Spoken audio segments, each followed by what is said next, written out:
हमारे खास कार्यक्रम में आप सभी का स्वागत है। आपके साथ मैं हूं पूजा पांडे। 22 अप्रैल को पहलगाम में आतंकी हमले के बाद पूरे देश में आक्रोश का माहौल है, लेकिन ये नया भारत है। ये आतंकवाद की आंखों में आंखें डालकर बातें करता है, आतंकवाद का हिसाब करना भी जानता है और तुरंत अंत करना भी जानता है। पहलगाम आतंकी हमले के बाद भारत ने किस तरह से अपने बड़े और कड़े फैसलों से आतंकवाद की कमर तोड़ने का काम किया है, इस खास पेशकश में जान लेते हैं। देश के दुश्मनों ने भारत की आत्मा पर हमला करने का दुस्साहस किया। उन आतंकियों को और इस हमले की साजिश रचने वालों को उनकी कल्पना से भी बड़ी सजा मिलेगी। अब आतंकियों की बची खुची जमीन को भी मिट्टी में मिलाने का समय आ गया है। 140 करोड़ भारतीयों की इच्छा शक्ति अब आतंकी आकाओं की कमर तोड़ कर रहेगी। पीएम मोदी के जुबान से निकले ये शब्द नहीं, बल्कि वो शोले हैं जिसकी तपिश में आतंकिस्तान के भस्म होने की दास्तान है। इस हुंकार में 140 करोड़ भारतीयों की आस और विश्वास है कि बदला खास होने वाला है। आतंक की ये चोट भारत की आत्मा पर है। 140 करोड़ हिंदुस्तानियों के सीने में बदले की आग धधक रही है और लालसा से भरी निगाहें पीएम मोदी पर जाकर अटक गई हैं। मैं बहुत स्पष्ट शब्दों में कहना चाहता हूं, जिन्होंने ये हमला किया है, उन आतंकियों को और इस हमले की साजिश रचने वालों को उनकी कल्पना से भी बड़ी सजा मिलेगी। अब आतंकियों की बची खुची जमीन को भी मिट्टी में मिलाने का समय आ गया है। 140 करोड़ भारतीयों की इच्छा शक्ति अब आतंकी आकाओं की कमर तोड़ कर रहेगी। पीएम मोदी की ये आवाज 140 करोड़ हिंदुस्तानियों के सीने में धधक रही बदले की आग है। ये गुस्सा बता रहा है कि बदले के जिस प्रतिशोध में हर हिंदुस्तानी का दिल धधक रहा है, वही आग पीएम मोदी के दिल में भी है। आतंक के आकाओं, ये ऐलान कान खोल कर सुन ले। हिंदुस्तान पहलगाम का बदला लेगा और ऐसा लेगा कि आतंक के पहरेदार उसी आतंक की मिट्टी में मिल जाएंगे। पीएम मोदी के साथ देश के रक्षा मंत्री राजनाथ सिंह भी आतंक के खिलाफ ऐलाने जंग कर चुके हैं। मैं इस मंच से देशवासियों को आश्वस्त करता हूं, घटना के मद्देनजर भारत सरकार वो हर कदम उठाएगी जो जरूरी और उपयुक्त होगा। हिंदुस्तान के पहलगाम में हुए आतंकी हमले के बाद रक्षा मंत्री राजनाथ सिंह का ये बयान 140 करोड़ हिंदुस्तानियों के लिए सबसे बड़ा दिलासा है। हिंदुस्तान में फिलहाल एक ही मांग उठ रही है और वो है बदले की मांग। पहलगाम के हमले के बाद रक्षा मंत्री राजनाथ सिंह ने रक्षा मंत्रालय में हाई लेवल मीटिंग की। करीब 3 घंटे मैराथन बैठक के बाद रक्षा मंत्री ने देशवासियों को आश्वस्त किया कि दोषियों को बख्शा नहीं जाएगा। रक्षा मंत्री ने साफ कर दिया कि भारत इस घटना को अंजाम देने वाले से लेकर पर्दे के पीछे बैठे इसके साजिशकर्ता की भी तह तक जाएगा। यहां मैं भारत के दृढ़ संकल्प को दोहराना चाहूंगा कि टेररिज्म के खिलाफ हमारी जीरो टॉलरेंस की पॉलिसी है। भारत का एक एक नागरिक इस कायरतापूर्ण हरकत के खिलाफ एकजुट है। मैं इस मंच से देशवासियों को आश्वस्त करता हूं, घटना के मद्देनजर भारत सरकार वो हर कदम उठाएगी जो जरूरी और उपयुक्त होगा। सिर्फ उन लोगों तक नहीं पहुंचेंगे जिन्होंने इस घटना को अंजाम दिया है, हम उन तक भी पहुंचेंगे जिन्होंने पर्दे के पीछे बैठकर हिंदुस्तान की सरजमी पर ऐसी नापाक हरकतों की साजिशें रची हैं। भारत एक इतनी पुरानी सभ्यता और इतना बड़ा देश है जिसको ऐसे किसी भी आतंकी गतिविधियों से किसी भी सूरत में डराया नहीं जा सकता।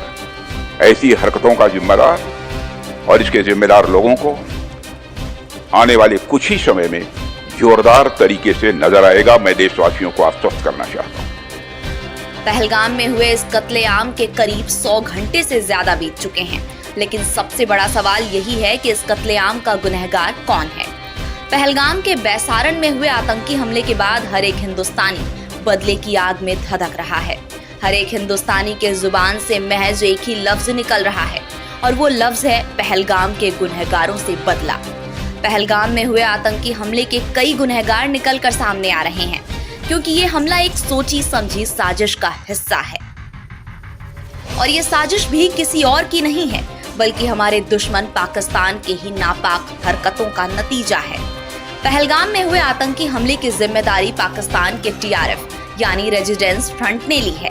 यह आतंकी संगठन लश्कर-ए-तैयबा के मुखौटा की तरह काम करती है। पहलगाम हमले के शक की सुई 3 बड़े गुनहगारों पर जा रही है। पहले उनको जान लीजिए। पहला गुनहगार लश्कर-ए-तैयबा का डिप्टी चीफ सैफुल्लाह कसूरी। दूसरा गुनहगार लश्कर-ए-तैयबा का कमांडर अबू मूसा।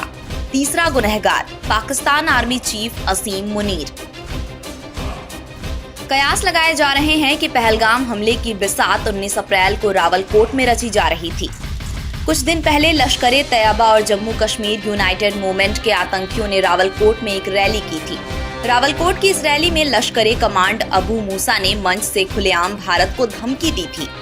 52 लाख डोमिसाइल हाथ के अंदर कानूनी पर्ची दी मोदी ने कि जाओ जाकर तुमने श्रीनगर में आबाद होना है, राम राम की आवाज को बंद करना है। मुजाहिदीन कश्मीर ने, आतफ शहीद रहमतुल्लाह अलैह ने, अब्दुल वहाब शहीद ने, जिया मुस्तफा ने और साहबा और अंबिया के बारसू ने इस चैलेंज को कबूल किया और कहा मोदी बंद अदालत के अंदर तूने ये किया, कागज तेरा था, जज तेरा था, मैदान मुजाहिद का है, जरा करके देख, इंशाअल्लाह गोलियों की बुछारत से हम तुम्हारी गर्दनों को भी काटेंगे और शहादा की कुर्बानियों की लाज रखेंगे।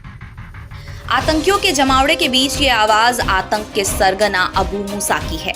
अबू मूसा खुलेआम भारत के खिलाफ अपना जिहादी मानसिकता को जग जाहिर कर रहा है। अबू मूसा कथित तौर पर जम्मू कश्मीर यूनाइटेड मूवमेंट को भी लीड करता है और माना जा रहा है कि पहलगाम हमले में इसका अहम किरदार है। लेकिन इस हमले का मास्टरमाइंड लश्कर-ए-तैयबा के डिप्टी चीफ सैफुल्लाह कसूरी को बताया जा रहा है। सिर पर सफेद टोपी, बदन पर काला लिबास, चेहरे पर काली दाढ़ी और मन में जिहादी मंसूबे। जब ये चलता है तो इसके साथ लग्जरी गाड़ियों का काफिला चलता है। चारों ओर लश्कर के आतंकी अत्याधुनिक हथियारों के साथ इसको सुरक्षा देते हैं। इसका रौब और रसूख पाकिस्तान के किसी बड़े हुक्मरान से भी बढ़कर है। कुछ ऐसी ही शख्सियत है लश्कर-ए-तैयबा का डिप्टी चीफ सैफुल्लाह कसूरी की। ये वही चेहरा है जिसे पहलगाम हमले का असली गुनहगार बताया जा रहा है। सैफुल्लाह कसूरी उर्फ खालिद ने इस पूरे हमले की साजिश रची थी।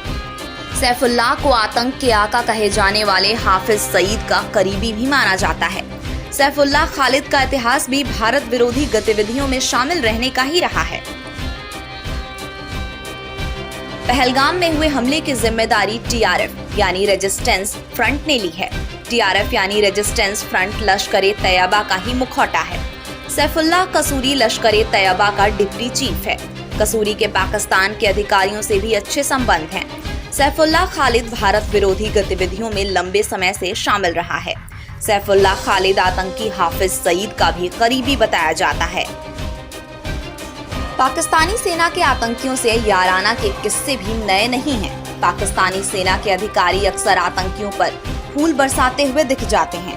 जिस आतंकी संगठन ने पहलगाम में आतंकी साजिश को अंजाम दिया, दावा किया जा रहा है कि पाकिस्तानी सेना की मदद से ही इन आतंकियों को भारत में घुसपैठ करवाई गई है। पहलगाम में हुए हमले में पाकिस्तानी आर्मी चीफ असीम मुनीर का भी लिंक सामने आ रहा है। इस शख्स का नाम बीते 6 सालों में भारत में हुए हर बड़े आतंकी हमले में आ रहा है अभी हाल ही में असीम मुनीर ने कश्मीर को इस्लामाबाद के गले की नस बताया था। हिंदू और हिंदुस्तान के खिलाफ जहर उगलने वाला ये शख्स हाफिज असीम मुनीर है। हाफिज फिलहाल पाकिस्तानी सेना का जनरल है, लेकिन इसकी भाषा किसी आतंकी से कम नहीं है। पाकिस्तान आर्मी चीफ असीम मुनीर लश्कर कमांडर आतंकी अबू मूसा की तरह ही जहर उगलता है। दावा किया जा रहा है कि पाक परस्त आतंकियों ने किसी के इशारे पर इस कायराना घटना को अंजाम दिया है। जिस तरह का टेरर इंसिडेंट हुआ, ये मैं कहता हूँ पुलवामा 2 मोमेंट है हमारी। किस तरह से जो टूरिस्ट हैं उनका धर्म पूछा गया, उनको कलमा पढ़ने के लिए कहा गया, उसके बाद उन पर हमला किया गया। ये कोई इंसिडेंट नहीं है कि आसिफ मुनीर पाकिस्तान आर्मी चीफ 2 दिन पहले ही इस तरह की बातें करता है और उसी के गुर्गे यहाँ इस तरह की वारदात करते हैं। ये कोई नॉर्मल टेररिस्ट नहीं है, ये पाकिस्तान आर्मी एसएसजी के लोग हैं। वो टेररिस्टों का बेस बना के अंदर आए हुए हैं। उनके पास M4 राइफल है अमेरिका की, और ये सारा बेसिकली वो इसको एस्केलेट करना चाहते हैं कि 370 के बाद जो हालात नॉर्मल हुए हैं उसको हम उस नैरेटिव को काउंटर करें। मैं समझता हूं सबसे बड़ा टेररिस्ट आसिम मुनीर है, बाकी हाफिज सईद और अजहर मसूद तो उसके गुर्गे हैं। जम्मू कश्मीर के पूर्व डीजीपी शेष पॉल वैद इसी अक्टूबर 2023 में इजराइल पर हुए हमास के हमले की तरह देख रहे हैं और इस हमले के लिए पाकिस्तानी आर्मी को जिम्मेदार बता रहे हैं और इजराइल की तरह ही जवाबी कार्रवाई की मांग कर रहे हैं। हमारा रिस्पांस जिस तरह से इजराइल की 7 अक्टूबर का हमास अटैक हुआ था, ये उस तरह का अटैक है। हमास की कोई इंसिडेंट नहीं है कि हमास का लीडर वहां जाता है और पीओके में एलईटी के लोगों को मिलता है। इसको मुझे लगता है ये उस तरह की साजिश है और इसका रिस्पांस भी जिस तरह इजराइल का रिस्पांस था उस कोटि का होना चाहिए। पाकिस्तान आर्मी की कमर तोड़ने के लिए कदम उठाने चाहिए। जितने भी ट्रेनिंग कैंप हैं उनको उड़ाना चाहिए और जो लोग अंदर आए हैं पिन पॉइंटेड इंफॉर्मेशन पे इनके खिलाफ ऑपरेशन लॉन्च करके इनको न्यूट्रलाइज करना चाहिए।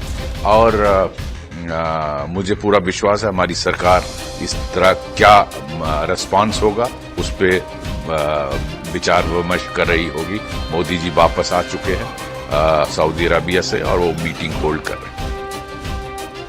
भारत पर एक और आतंकी हमला और एक बार फिर पाकिस्तान का नाम। भारत में जवाबी कार्रवाई की आवाज और बुलंद होने तक पीएम मोदी और गृह मंत्री अमित शाह भी एक्शन मोड में आ गए। दिल्ली से आई इस तस्वीर ने इस्लामाबाद में बैठे हुक्मरानों के कुर्सी के पाये को डगमगा दिया है। पहलगाम के इंतकाम की आहट से ही पाकिस्तान की घबराहट बढ़ गई है। ये महज एक बैठक की तस्वीर नहीं है, बल्कि इस बैठक में पाकिस्तान की वो तकदीर लिखी गई है जिससे पूरा पाकिस्तान थर्रा गया है। इस बैठक में पाकिस्तान के खिलाफ जो एक्शन लिए गए हैं उससे पूरे पाकिस्तान में त्राहिमाम मच गया है। पहलगाम के इंतकाम की पहली कड़ी में भारत ने 5 ऐसे बड़े फैसले लिए हैं जिसने पाकिस्तान के होशो हवास उड़ा दिए हैं। पाकिस्तान के साथ 1960 की सिंधु जल संधि को तत्काल प्रभाव से स्थगित। सार्क वीजा छूट योजना SVES वीजा के तहत पाकिस्तानी नागरिकों को भारत आने की अनुमति नहीं दी जाएगी। चेक पोस्ट वाघा अटारी को तत्काल प्रभाव से बंद कर दिया जाएगा। नई दिल्ली में पाकिस्तानी उच्चायोग में सलाहकार अनवांटेड व्यक्ति घोषित। भारत इस्लामाबाद स्थित भारतीय उच्चायोग से अपने सलाहकारों को वापस बुलाएगा। ये वो फैसले हैं जिसने पाकिस्तान नेस्तनाबूद करने की नींव रखती है। अब तक एयर स्ट्राइक करने वाले भारत ने इस बार पाकिस्तान पर वाटर स्ट्राइक करके उसके कमर पर वार किया है। सिंधु जल संधि रद्द करना वो फैसला माना जा रहा है जो पाकिस्तान की तबाही की तकदीर लिखेगा। भारत ने 2 टूक कहा है कि पाकिस्तान जब तक सीमा पार आतंकवाद के लिए अपने समर्थन को त्याग नहीं देता तब तक ये फैसला वापस नहीं लिया जाएगा। Recognizing the seriousness of this terrorist attack, the CCS decided upon the following measures. 1. The Indus Waters Treaty of 1960 will be held in abeyance with immediate effect until Pakistan credibly and irrevocably abjures its support for cross-border terrorism. Sindhu जल संधि समझौता का रद्द होना पहले से ही खस्ता हाल पाकिस्तान की इकोनॉमी को और बदहाल कर सकता है। सिंधु जल समझौता पाकिस्तान के लिए लाइफलाइन मानी जाती है। ऐसे में सिंधु और सहायक नदियों के पानी पर हिंदुस्तान का नियंत्रण होते ही पाकिस्तान बूंद बूंद पानी के लिए तरस जाएगा।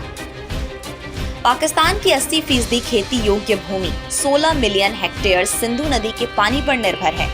इस पानी का 93% हिस्सा सिंचाई के लिए इस्तेमाल किया जाता है। इससे करीब 237 मिलियन से अधिक लोगों की जीविका चलती है। सिंधु और उसकी सहायक नदियों से पाकिस्तान के कराची, लाहौर, मुल्तान निर्भर हैं। पाकिस्तान के तरबेला और मंगला जैसे पावर प्रोजेक्ट इस नदी पर निर्भर करते हैं। जल समझौते के स्थगित होने पर पाकिस्तान में खाद्य उत्पादन में गिरावट आ सकती है। पाकिस्तान की कुल आबादी करीब 24 करोड़ है। करीब 21 करोड़ से ज्यादा की आबादी पानी के लिए सिंधु और उसकी सहायक नदियों पर निर्भर है। यानी पहलगाम के बदले पानी की इस चोट से पाकिस्तान में तबाही का वो मंजर आएगा जो शायद कोई हथियार हमला भी नहीं कर सकता है। पाकिस्तान के कई बड़े शहरों में पानी के लिए हाहाकार मच जाएगा। बिजली ठप हो जाएगी, उद्योग धंधे बंद हो जाएंगे और धीरे धीरे शहरी इलाकों में अंधेरा छा जाएगा। सिंधु जल समझौता को रद्द करने के फैसले को भारत का पाकिस्तान पर इतिहास का सबसे बड़ा फैसला बताया जा रहा है। वीज़ा रद्द करना, उसके बाद 48 घंटे के अंदर जो वापस अपने देश को जाना, यहाँ पर जो पाक दूतावास उसको संख्या घटा करके जिस प्रकार से भी है, और जो उनके नेवी की और एयरफोर्स के एडवाइजर हैं, बागा वार्डर्स है, उस सभी को, और विशेष करके उन्होंने ये भी कहा जल और खून एक साथ नहीं बह सकते। उसी का परिणाम है कि सिंधु जो जल संधि 1960 की चल रही है उस ट्रीटी को खत्म किया गया। पाकिस्तान को सबक सिखाया जाएगा आगे आगे क्या कदम होते हैं। यानी जो काम साल 1965, साल 1971 और यहाँ तक कि कारगिल युद्ध के दौरान नहीं हुआ, वो मोदी सरकार ने पहलगाम हमले के बाद कर दिखाया है। पाकिस्तान पर की गई इस वाटर स्ट्राइक से पड़ोसी मुल्क बूंद बूंद को तरसने वाला है। सिंधु जल समझौता भारत के लिए जरूरी हो सकता है, लेकिन पाकिस्तान के लिए मजबूरी है। लेकिन बात पाकिस्तान की तरफ से हो रही आतंकी साजिश की हो तो जरूरतों से समझौता करना वाजिब लगता है।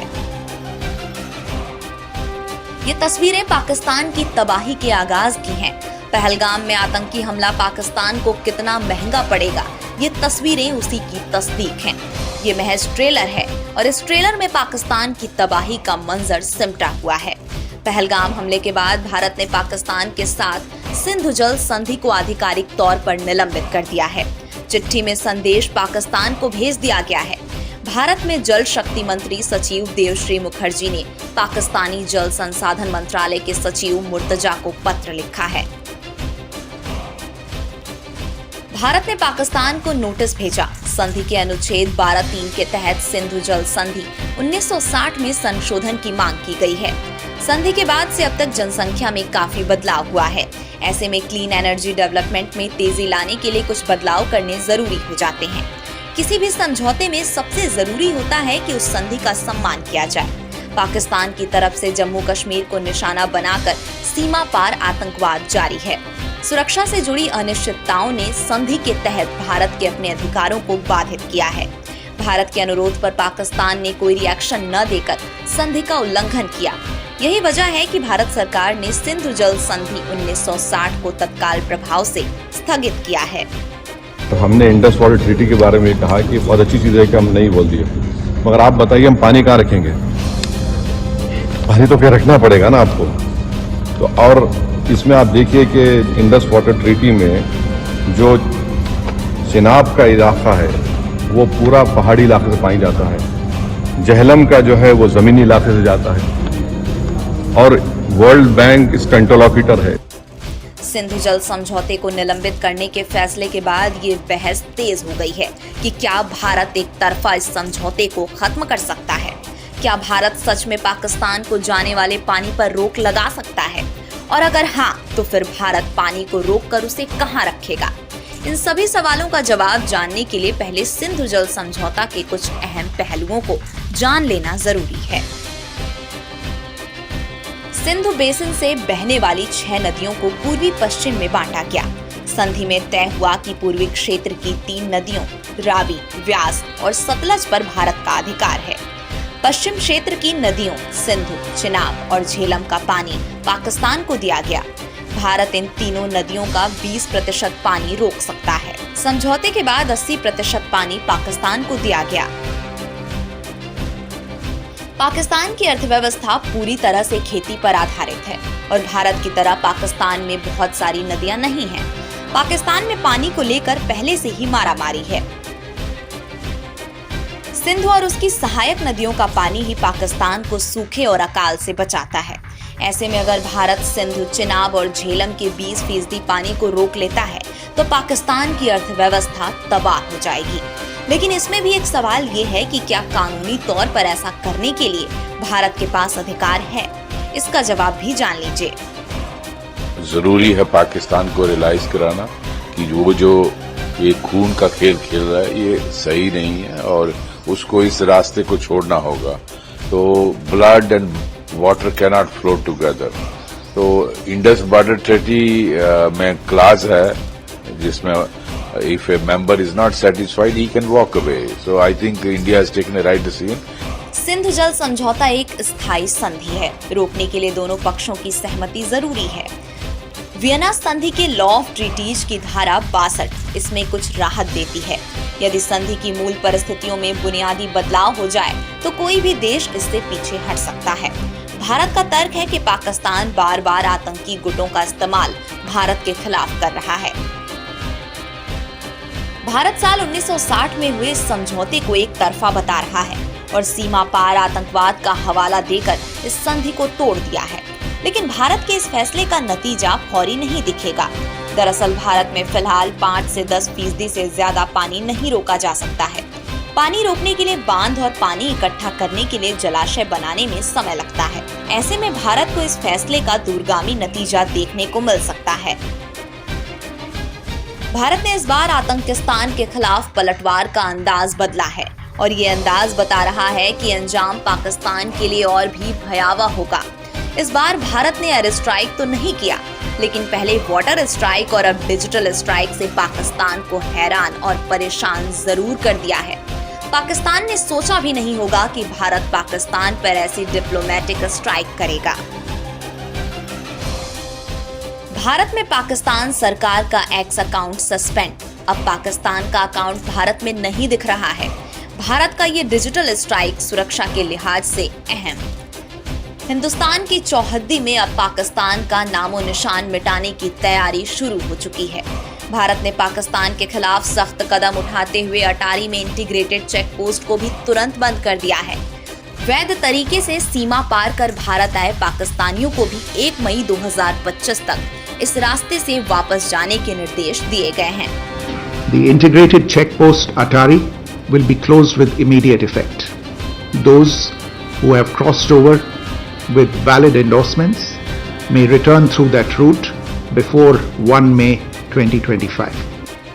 अटारी का ये चेक पोस्ट भारत और पाकिस्तान के बीच व्यापार के लिए एक अहम रास्ता रहा है। इसी रास्ते भारत और पाकिस्तान के बीच आयात और निर्यात का काम होता है। किसी भी देश के विकास के लिए शांति और सुरक्षा सबसे अहम शर्त है और बात जब देश की अस्मिता पर आ जाए तो फिर किसी तरह के व्यापार के समझौते से समझौता किया जा सकता है। यही वजह है कि करोड़ों के व्यापार के ऊपर भारत ने राष्ट्रहित को रखा है। अटारी में इंटीग्रेटेड चेक पोस्ट को तुरंत बंद कर दिया गया है। अटारी वाघा बॉर्डर को बंद करने से भारत और पाकिस्तान के बीच व्यापार पर असर। अटारी वाघा बॉर्डर दोनों देशों के बीच व्यापार का एकमात्र रास्ता था। भारत से सोयाबीन, मुर्गी का चारा, सब्जियां, लाल मिर्च, प्लास्टिक दाना और प्लास्टिक यार्न जैसी चीजें निर्यात होती थीं। पाकिस्तान से सूखे मेवे, खजूर, जिप्सम, सीमेंट, कांच, सेंधा नमक और जड़ी बूटियां आयात होती थीं। 2023-24 में इस पोर्ट से 3,886.53 करोड़ रुपए का व्यापार हुआ था। अटारी वाघा बॉर्डर का इस्तेमाल भारत और अफगानिस्तान के बीच व्यापार के लिए भी होता था। व्यापार के रास्ते बंद हो चुके हैं। पाकिस्तानी नागरिकों के हिंदुस्तान में आवाजाही बंद की जा रही है। यानी धीरे धीरे हिंदुस्तान की धरती से पाकिस्तान के नामो निशान मिटाने की तैयारी जोरों पर है। ना तो किसी पाकिस्तानी नागरिक को भारत में एंट्री दी जाएगी, ना ही भारत में मौजूद किसी भी पाकिस्तानी को भारत में रुकने की। भारत ने सभी पाकिस्तानियों को 48 घंटे के भीतर देश छोड़ने का अल्टीमेटम दिया है। Pakistani nationals will not be permitted to travel to India under the SAARC visa exemption scheme visas. Any SVAS visas issued in the past to Pakistani nationals are deemed cancelled. Any Pakistani national currently in India under SVAS visa has 48 hours to leave India. ये तस्वीरें भारत के फैसले के असर की गवाही हैं। तस्वीरें अटारी वाघा बॉर्डर की हैं। तस्वीरों में ये लोग पाकिस्तानी नागरिक हैं जो अटारी वाघा बॉर्डर से पाकिस्तान का रुख कर रहे हैं। दरअसल भारत ने सभी पाकिस्तानियों को 48 घंटे के भीतर देश छोड़ने के लिए कहा है। भारत का पाकिस्तान के खिलाफ ये फैसला केवल व्यापार और आम लोगों तक सीमित नहीं है, बल्कि भारत ने नई दिल्ली में पाकिस्तानी उच्चायोग में रक्षा, सैन्य, नौसेना और वायु सलाहकारों को अनवांटेड घोषित कर दिया है। साथ ही इस्लामाबाद के भारतीय उच्चायोग से अपने रक्षा, नौसेना और वायु सलाहकारों को वापस बुला लिया है। Military, naval and air advisors in the Pakistani High Commission in New Delhi are declared persona non grata. They have a week to leave India. India will be withdrawing its own defense, navy and air advisors from the Indian High Commission in Islamabad. These posts in the respective high commissions are deemed annulled. Bharat के diplomatic strike से पाकिस्तान की बेचैनी बढ़ गई है, लेकिन भारत यहीं ठहरने और थमने वाला नहीं है। जिस तरीके से पीएम मोदी से लेकर गृह मंत्री अमित शाह और रक्षा मंत्री राजनाथ सिंह के तेवर हैं, उससे ये अंदाजा लगाना मुश्किल नहीं है कि भारत जल्दी ही कई और बड़े कदम उठा सकता है। तो देखा आपने किस तरह से आतंकवाद के खिलाफ भारत बड़े और कड़े कदम उठा रहा है, जो कि आगे भी जारी रहेगा। जिस तरह से पहलगाम में आतंकी हमला हुआ, इसको लेकर भारत की कूटनीतिक स्ट्राइक भी देखने को मिली और डिप्लोमेटिक स्ट्राइक भी देखने को मिली और आगे भी ये जारी रहेगी। इस खास कार्यक्रम में मेरे साथ फिलहाल के लिए इतना ही। बाकी बड़ी और जरूरी खबरों के लिए आप देखते रहिए, बने रहिए DDUP के साथ। नमस्कार।